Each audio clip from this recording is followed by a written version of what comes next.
महाराष्ट्राचे अन्न व औषध विकास मंत्री तसेच आदिवासी आमदार नरहरी झिरवळ हे आज अमरावती जिल्ह्याच्या दौऱ्यावर होते। तर त्यांनी अमरावती लागून असलेल्या इंग्लिश निवासी आश्रम शाळेला भेट दिली असता या शाळेचा उद्देश घेऊन संपूर्ण महाराष्ट्रातील शाळा आदिवासी विभागाच्या अशाच व्हाव्या अशी कल्पना मांडत त्यांनी जनविकास न्यूजचे मुख्य संपादक किरण होले यांच्याशी वार्ताहर केला। या दरम्यान विविध विषयावर जनविकास न्यूजद्वारे मंत्री झिरवळ यांना अनेक प्रश्न उपस्थित करण्यात आले। पाहूया।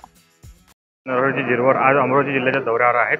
सर, काय सांगाल, आज आपण अमरावती जिल्ह्यात दौरा आहे आणि आज आपण अमरावतीच्या एका इंग्लिश आश्रम शाळेला भेट दिली, कसे वाटले?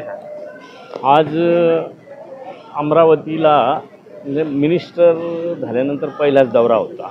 मग आयुक्त कार्यालयात सगळ्या विभागांचा आढावा, म्हणजे मेन तर अन्न, औषध आणि विशेष सहाय्य याचा आढावा घेतला। त्याच्याबरोबर एक आश्रमशाळा, एक चांगली आश्रमशाळा म्हणून मला माहीत होतं असं काहीच नाही, पण कसं आमच्या झिरवळ साहेब या विभागात होते, त्यांनी इथली शाळा चॉईस केली आणि आपण एकदा भेटून येऊ। पण खरंच आदर्श घेण्यासारखी शाळा आहे का? आपलं म्हणजे आमचा आदिवासी विभाग हे राज्यभर इंग्लिश माध्यमाच्या नामांकित शाळा म्हणून नामांकित, पण खरं नामांकित शाळा इथली पाहिली तर अशा शाळा महाराष्ट्रभर नामांकित बनवण्याच्या दृष्टीनं मी निश्चित विभागाला सूचना करेन। आणि इथं जे काही मी आल्यानंतर त्या शिक्षक वृंदांनी, विद्यार्थ्यांनी जे स्वागत केलं, मी मनापासून त्यांना धन्यवाद देईल।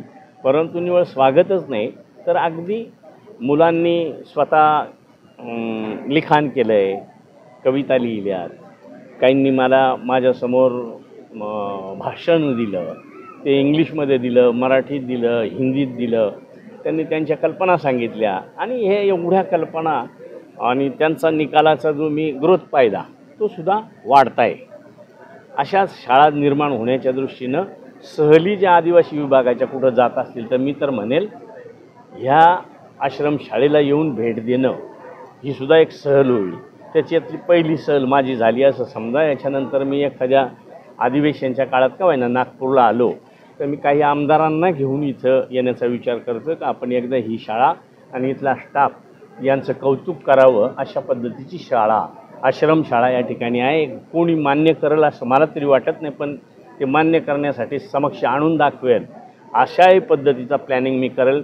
हे मी का सांगतो का, ह्यांनी उद्यापासून अजून जास्त जोरात कामाला लागावं का तुमचा आदर्श महाराष्ट्राला द्यायचा आहे, हे गुणवत्ता अशीच टिकवून ठेवा, वाढत जावं अशी अपेक्षा व्यक्त करतो।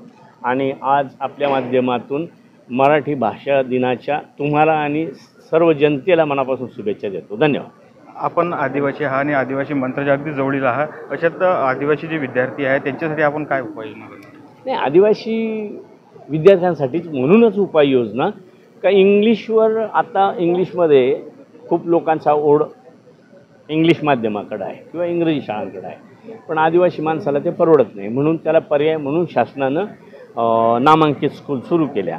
पण नामांकित करून पाहिजे तेवढा रिझल्ट का जो आता ह्या आश्रमशाळेचा आहे, अशाच सगळ्या महाराष्ट्रभर जर स्वतःच्या विभागाच्या जर शाळा निर्माण केल्या, अशीच जी काही कर्मचारी वृंद आहे अशी लोक निवडून जर भरली तर मला वाटते खाजगी इंग्रजी माध्यमाच्या शाळेत जाण्याची गरज येणार नाही।